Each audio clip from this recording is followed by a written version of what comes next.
So to really understand the roots or the history of yoga, I guess we need to begin with the humanity itself. And this is what one of the key yoga scripture talks about, that when the universe, if you think in a quantum science idea, we have the prana, we have the less form of energy known as quantum.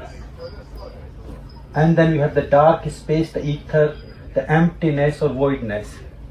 And when that voidness, the darkness, the dark space comes in union, it resonates with the prana or the energy, the subtlest form of energy that exists. Everything evolves or manifests from that. And he said, before the humanity comes to existence, wisdom comes with it. And this is why in Indian culture, Indian traditions, we use the word Sanatan Dharma or Sanatan Yoga. It's the eternal wisdom that comes with the humanity, with the human mind, human consciousness. As simple as if you think of a simplest example of a seed. When a seed falls off a tree or a branch, it has all the wisdom, all the science, all the formulas it needs to sprout, to grow, and to evolve back into the tree. And I'm sure we all know that once it gets to the state of tree, to the end of its journey, producing the seed, and the cycle goes on and on.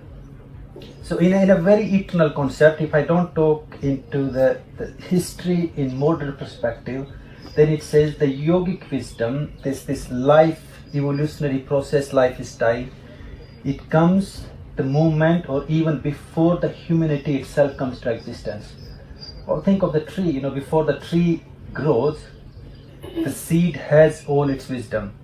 Otherwise, you might plant a tomato seed and it might come out with chilies, or maybe mangoes, or maybe figs or oranges, but it never does it? And I do kind of like that idea, because when I think that way, then it breaks our barriers of where does yoga come from? Should I practice it or not? Shall I take this wisdom? Shall I not take this wisdom? Is it religious? Is it non-religious? Because here we're talking about freedom. Well, the freedom does not really have any possession, does it? It belongs to everyone. Love does not have the boundaries. It belongs to everyone. Humanity does not have boundaries. Does not matter what color skin you're born, what country, what race, caste or material life you are born into or you are given with the birth. As our Guru Swamiji, he always said, health and happiness and self-realization is each and every soul's, each and every life's birthright. The only trouble with that, you have to claim it. But again, coming back to the roots of yoga, the wisdom of yoga, the Vedic science says, even if you don't claim it, in a long evolutionary process, we will gradually evolve. Now this is where science is talking, we used to be animals, then we become monkeys, and through the monkeys, now we are walking on two legs as a human being.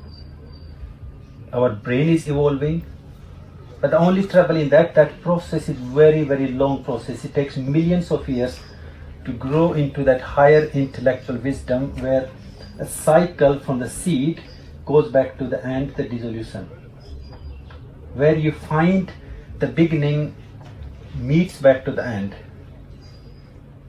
So to understand the roots of yoga, to me we need to understand that the concept, the idea behind that human evolution. So the minute we take birth into the human consciousness, our highest desire is to be evolved, to be self-realized. We want to be free. We want to be free of our mental, emotional clutter. We want to be free of this cycle of going through suffering over and over again and again.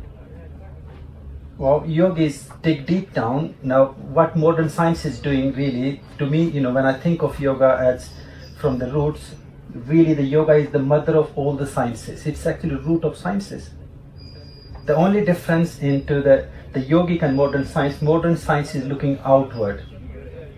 We need guinea pigs to prove something. Well, like yoga says, you need to go inward, you need to talk to the source, you need to go back to the seed form and experience the truth. So in that way, yogis started to go inward to find out, well, what's the purpose of life. And this is how, again, if we come back to the seed grows into what it meant to be, because it knows exactly what is the purpose of life.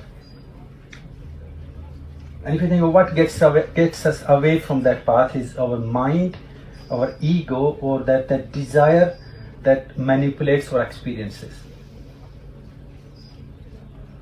Now again, that's there for a reason. So please don't have a conflict like, oh, the ego is not there, we should not have it. The mind is there, we should not have it. No, it has the purpose.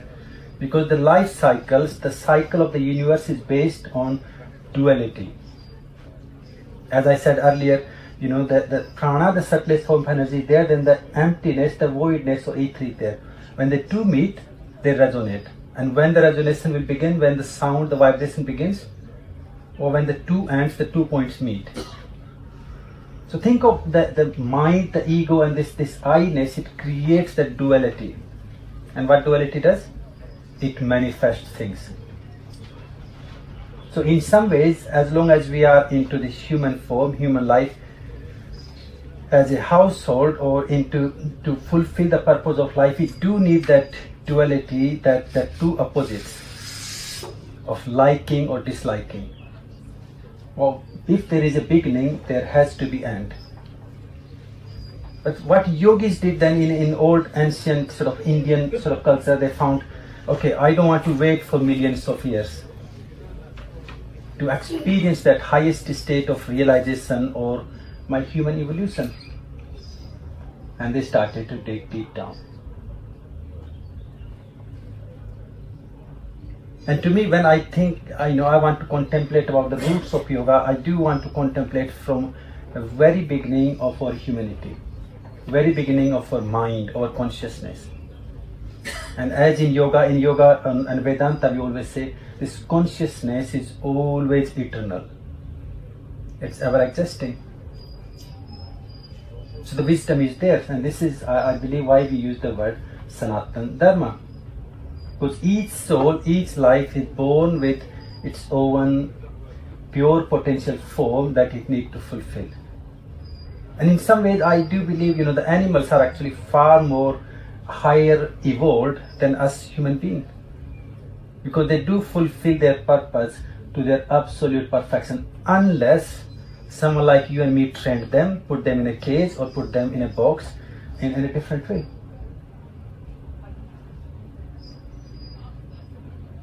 And even they have much more deeper and higher access to the pranic or these resonating energies.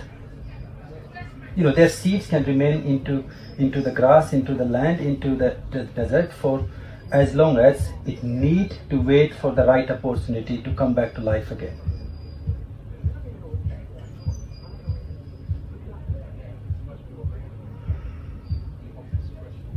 Now, in that concept, then if you look into where does the yoga begin? Now, I'm talking from a little bit from our modern concept or modern history, and I find, talking about modern history of yoga or where we are looking at it, it's very hard to explain. Because some ways we don't want to think beyond our knowledge or beyond our understanding. And on top of that, we all have that my knowledge, my wisdom, my understanding is always better than somebody else's. And I was listening in a conference, last year, and it's very interesting. This guy was talking about history or the roots of yoga, and he said, oh, yoga has nothing to do with India. And he produced his facts for that. And one of the arguments, I was like, oh, you're kind of making sense. So India is only begin from 1947. And we talk about yoga is thousands of years old. I'm like, it makes sense.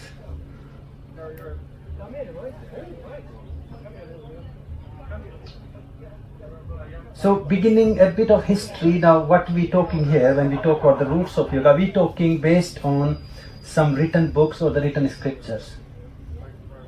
Now, if we talk about Patanjali itself, he is really the founder of Yoga Sutras. he was the one who what he really Patanjali did. Some people say he was the father of yoga, but no, he can't be, because he collected the teachings from various scriptures. All he did, he put them all together in a very scientific, very practical and applicable way, so every human being can take them, and as long as you're happy to practice and apply them, it will lead you into your own self-realization. And historically, Patanjali might have existed somewhere between 180 to 500 year BC, so not very old history. But then the Vedic culture, as it says, it was an oral tradition. And still, most scriptures you read, it says that go and find a teacher, and the teacher will wait to see if you are good enough to learn it. Or sometimes, we can argue about when Bible was written. So the written of any scripture is not the real time where the teachings begin, is it?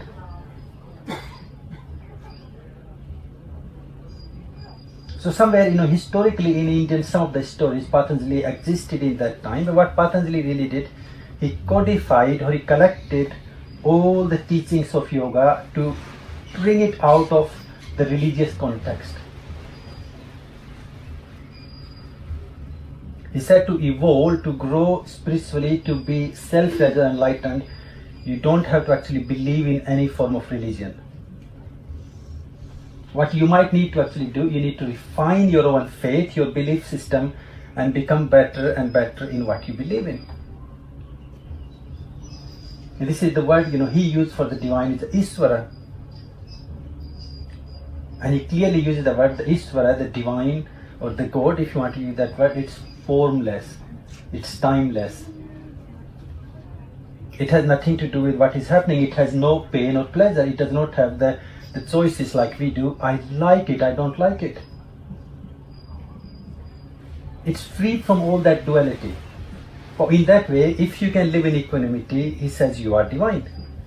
And that is the purpose, the key purpose of your yoga, your following that yogic path, the yogic wisdom. You want to attain that divine purpose, so you become divine itself. And as Lord Krishna said, every soul in its own way is perfect, it's eternal.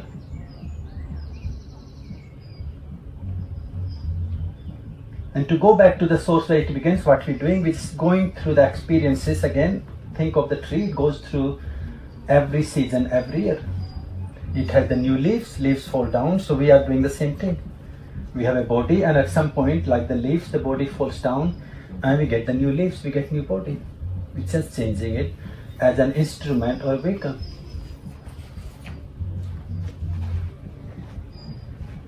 Now, some ways, this is what I find very sad when I see the way the modern yoga is exploiting Hatha yoga itself, because the vehicle has become more important than the soul or the journey itself.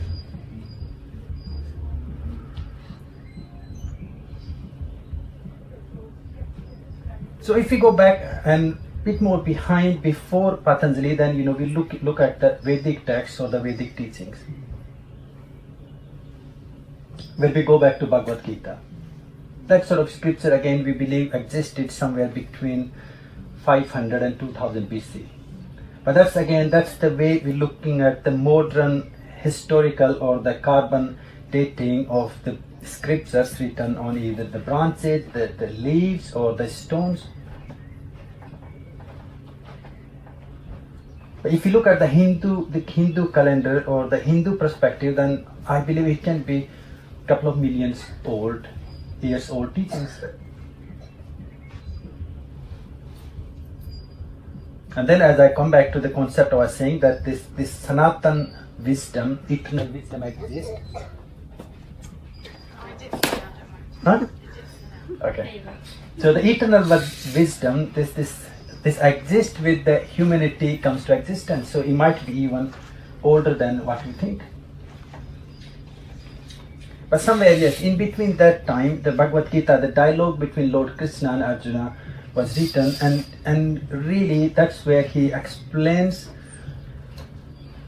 all the paths of yoga in one place. And as the Hindu scholars or the Hindu sort of yogis and masters explain, again, Bhagavad Gita was the inclusive teachings of yoga from 6 or 7 different scriptures or traditions or the paths of yoga. He talks about Bhakti Yoga, the yoga of devotion. He talks about Karma Yoga, yoga of action. He talks about Dhyana Yoga, yoga of meditation. Jnana Yoga, yoga of wisdom. Samadhi Yoga. He talks about Prana Yoga or the yoga of prana. So if we go back into the Vedas and Upanishad, then all these teachings are detailed into a bit more expansion. So in many ways, actually, without looking at 5 or 6 different yogic or the Hindu or the Indian scriptures, I think yoga is always incomplete. Because many practices Patanjali says about them or he mentions them, but he does not really say what you do with it. He says if you master ahimsa, non-violence, no one will harm you. Nothing will harm you. If you master asteya, non-stealing, all the jewels, the richness, the wealth will be with you. And this is where the yoga becomes esoteric or mystic, because you start to think, oh, I have mastered, I'm not stealing anything, but I've got millions in my bank account.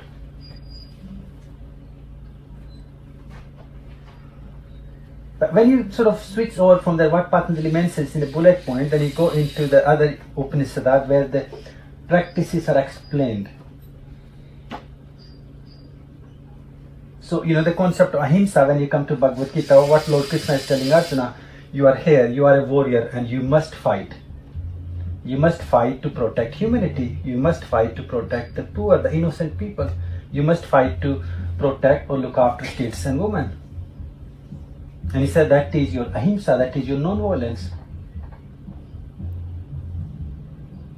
And this is what Patanjali does say, like these concepts, these principles have the 3-dimensional, 3 levels of your practice. So the one is, you don't harm somebody else, you don't steal, you don't lie, you don't manipulate. Second thing, you also do that same on yourself. It's kind of, I think personally, it's easy not to lie to other people. But the hardest practice is how not to lie to ourselves, how not to manipulate to ourselves.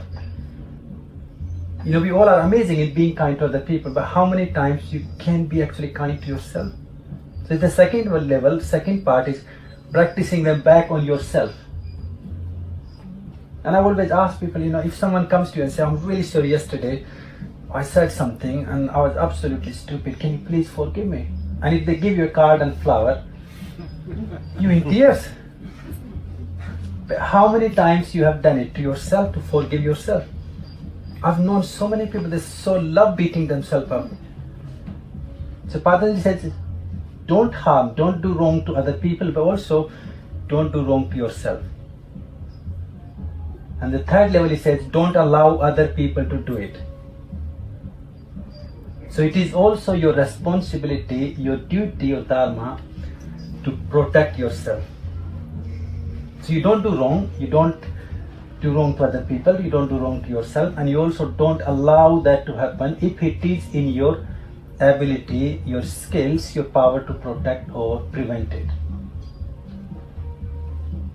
And this is what Lord Krishna says in Bhagavad Gita, that karma is not only what you're doing.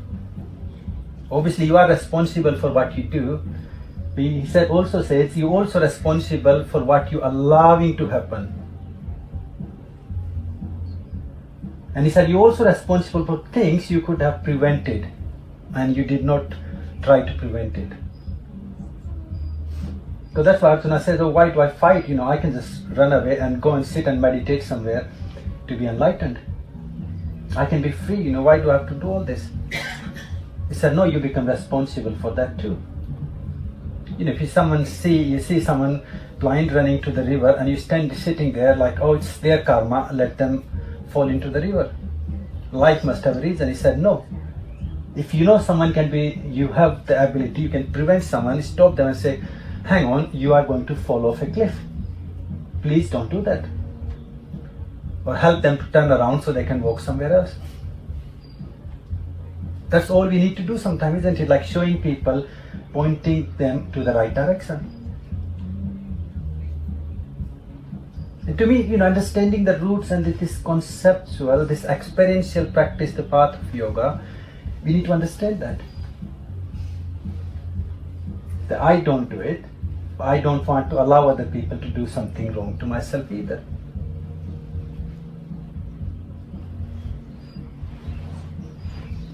So we're going back into these scriptures through Yoga Sutra, then we reflect into Bhagavad Gita, which is going a little bit more into the older time, the more ancient time, the ancient culture of India, or the Hindu, the lifestyle that whole continent grew with. But as I mentioned again, the Bhagavad Gita is also the teachings, as Krishna mentions himself too. He said, I've given these teachings before this to thousands and thousands of times, over and over again and again, to different teachers, different people, as and when they needed it.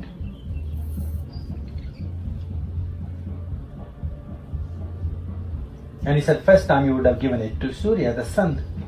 Which again, I kind of think of it, he talking about that the wisdom is given to the seed. Oh, what is the seed of life? Is the light, the energy, the prana. He used the word Surya for that. So sometimes I do believe, the quantum science and the yogic science, they have the same roots. They're talking the same thing, but maybe in a different language. What we say in yoga, into the Sankhya philosophy, there is the force which is called Brahma, the creator. Then we have the force which is called Vishnu, the sustainer. And then we have the Shiva, which is the destroyer. So that sort of makes the whole cycle of life, the seed, from beginning to the end. Well, quantum science says we don't believe in that, but we believe that for the atom, any molecule to exist, we have the proton, the neutron, and then the electron.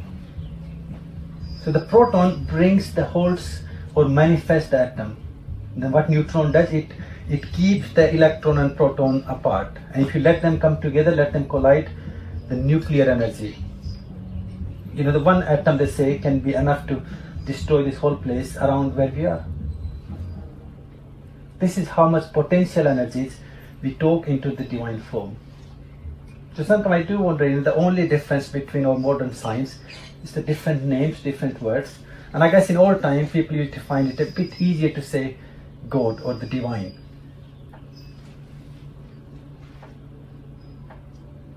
Now we don't like those words because someone else has done it, or we want to use new words. There's nothing wrong in that, is it?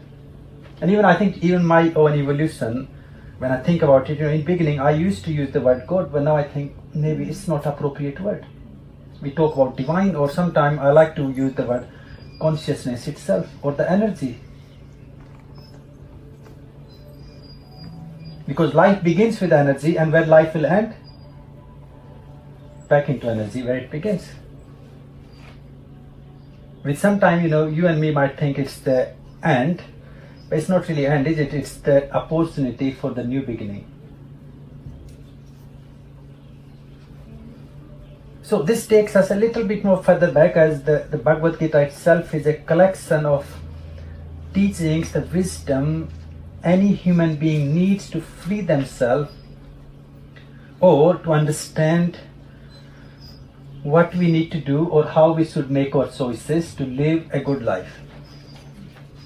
And to me, I simply think that the Bhagavad Gita is a psychotherapy, or the counseling every human being needs, a wisdom we need to understand how to live a good life. Concepts as simple as do your best and leave the rest. That's why it says yoga is skill in your action, karmesu kausalam. So put your energy, your awareness, your wisdom into how can I do things better. But he said stop worrying about the fruit, because fruit is not in your power, is it? You can plant a seed, you can look after it. It's going to give you fruit or not, I don't know. I'm sure we are trying to put steroids and doing everything to manipulate that. But is it actually healthy? Is it bringing anything good? I'm sure we all are seeing the side effects now. That's why Krishna said, do your best, plant the seeds, look after them. put your energy, your mindful, your skills, your wisdom in your actions, and let the fruits come to you. And he said, the only thing I can assure you, that if you do something, I promise you will always have the fruit.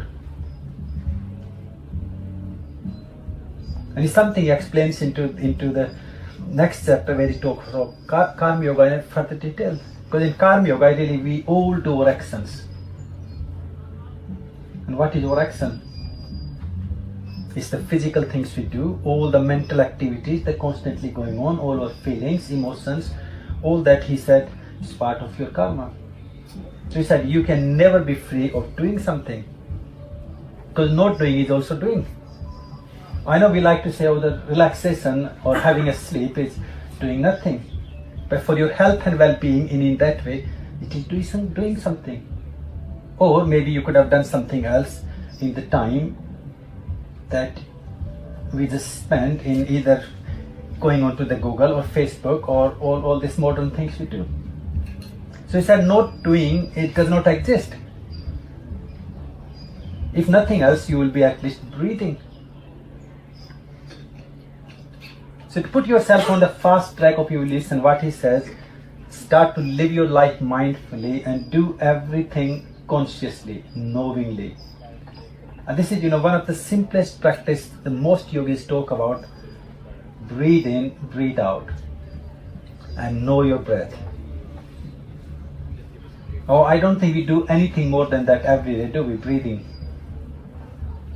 So if you can have the awareness to your breath, you are aware to everything. That's the subtlest activity. You like it or not, you do it. And in some ways, sometimes I do wonder why universe, the divine, made your breathing involuntary, unconscious. Because he knew that, or she knew that we're going to mess everything up.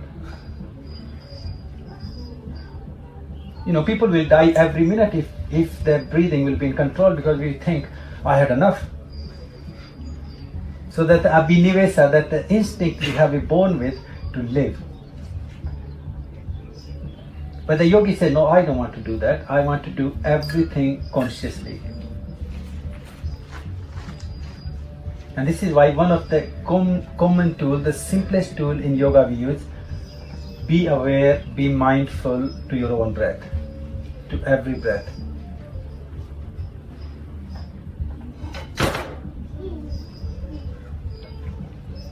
Now in that route, thinking of Bhagavad Gita, then we talk into the other routes like the Karma Yoga from few different scriptures. It gives us something really simple but very profound. Everything he said you do, change it into your conscious choice.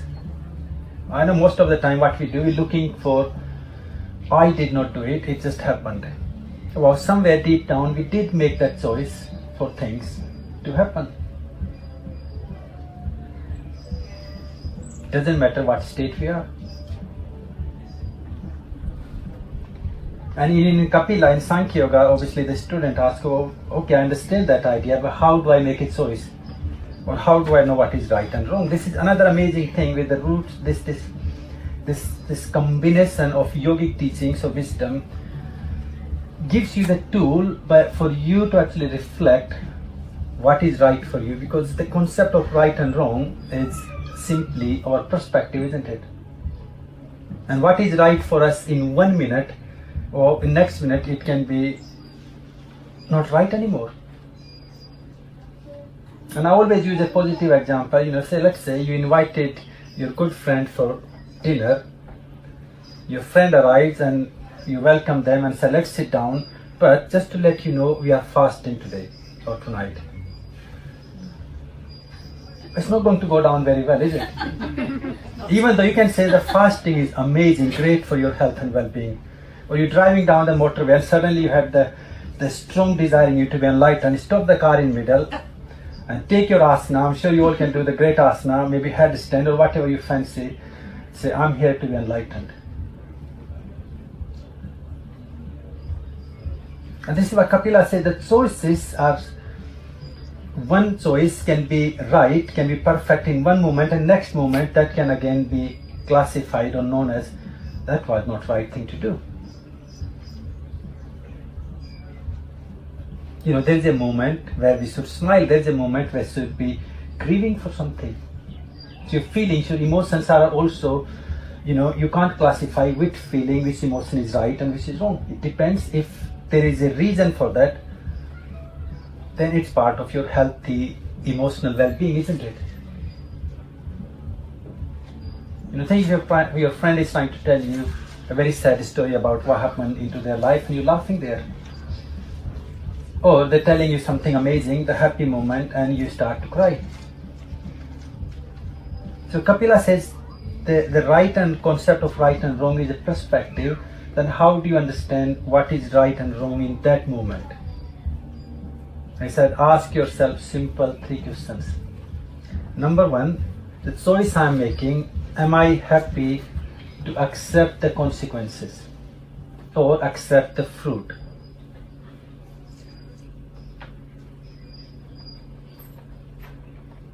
Thinking I should go and get a coffee and it's 10 o'clock, just about to go to bed, thinking, is it the right thing to do or not? In the morning you might think, oh, the coffee is really good to wake you up. And then the last thing in the night you think, maybe not. I should have herbal tea so I can have a better sleep. So this is the first thing you ask yourself, am I happy to accept the consequences? Am I happy to take that responsibility? This is me, I get it. Because of my choice, my action. Now he expands it further. He said, when we're talking about individual as a choice, we are never individual. He said we are collective. As we talk about the collective consciousness, collective humanity, collective choices. Just the choice you're going to make, the fruit is not only going to come to you, but it's also going to come to all the collective people that exist around you. Think you're just having a nice rest in your tent and next door people, 2 o'clock in the morning, play a loud music. The person might think it's great, I'm enjoying it. So that choice will also influence people, those are living around you. Maybe your nearest family, your friends, your society, people who exist, people who care, people who mean, and then you can also expand it actually to the whole universe itself, our nature, our mother nature, the ecosystem. The choice we make is going to have impact on everything that is there.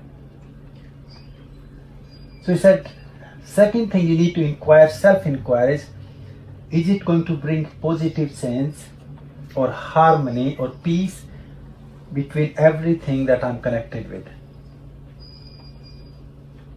So suddenly think, no, I should not play loud music while everyone is trying to sleep. So you expanded your questioning, your choice into the much bigger picture, the universal existence. And from there he said, come back to the center. Well, center is still the seed, the soul, the Atman. He said, does it help you to grow? Does the choice you make, it helps you to grow healthy, be happy? As we said earlier, one of the key practice, the key concept of this whole root of yoga, the foundation of yoga is finding happiness, finding health. This is actually help you to bring that happiness, that evolution, that realization. And so if you tick all 3 boxes, he said your choice can never be wrong. At least for that moment. And he literally said that at least for that moment it can't be wrong.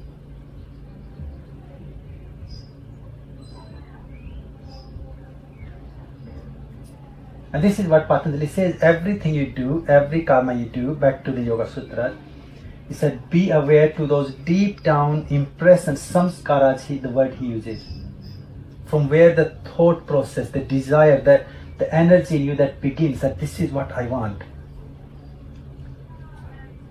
That wanting, that desire can be, I want to become rich, I want to get this job, I want to become a great yoga teacher, I want to be enlightened, I want to have some impact on bringing our ecosystem back to where it should be. So again, to me, when I look at some of the Yoga Sutras, it actually, the practices are very practical, not only for self-realization, but also to achieve success in everything you want to achieve in your life. The only thing he does kind of refine that what you want should be based on our humanistic, moral and ethical values.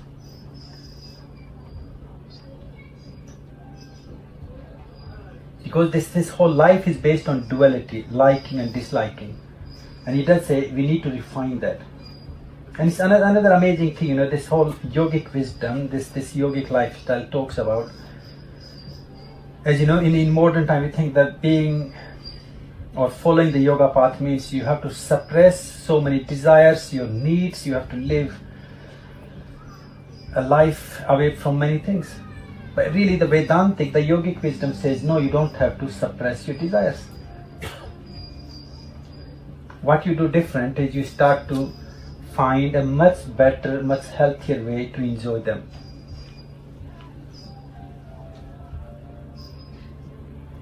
To me, this is why Patanjali begins with the 5 yamas and 5 niyamas. The moral and ethical values. That yes, I want to fulfill my biological needs, my physical, my mental, emotional needs, but can I fulfill them without causing harm, without stealing, without taking anything for granted, without accumulating or being possessive, clinging on to things. And then he puts the 5 niyamas, the 5 observances, that can I fulfill them with maintaining purity in my life, purity of my body, purity of my space, purity of my mind. And can I also be contented with what I have? So I'm not being greedy, constantly running around finding happiness. Santosam. And tapas, he says, disciplined practice, austerity, don't wait. Do, take your action, get out and get what you want by doing things. Either studying, practicing or following the path. He said, do it. Don't wait, things not going to come to you. You got to go out and do. And in that doing moment, you need to have some sort of swadhyaya, self-reflective awareness. Knowing what you're doing and how does that interacting, causing the reaction. Because everything you do, it will have its own reaction, wouldn't it? Reaction of thoughts, reaction of feelings, the judgment, and the reaction, the ripple into the whole universal energy. He said, be aware to that. And the minute you become aware of how you start to change things naturally. So I think the day we go out and we come back in the morning and I stayed awake until 3 in the morning and this is how I feel. The day you start reflecting into this is what the swadhyaya, the self-awareness is about. You think no, I'm not going to do it again. I should go to bed a little early. And then he says, then what you do, you offer your cause, your thoughts, your actions to the divine cause, the divine purpose. Iswar Prasadanam. Or see your life as a divine blessing. There is a divine purpose in your life. Whatever situation you are, he says, you're not being punished. And I always use a very practical example. At the end of month, you get your credit card bill. It's not punishment, is it? It feels like, but it's not punishment. It's just the bank, the company is giving you, this is what you have done, my dear. Can you pay it back? And that's why Patanjali says, Iswar Prasadanam, your life is a perfect divine opportunity for you to pay your bills. Sometimes it does not look very nice. Sometimes you feel like, why me? But I do personally find the minute you change your attitude and perception towards it, your life gets naturally lifted up. You feel like, I am actually happy to pay my bill. Let's do it. Let's work for it. And this is why I said, see your life as a divine opportunity, a beautiful reason to be, to grow or to evolve.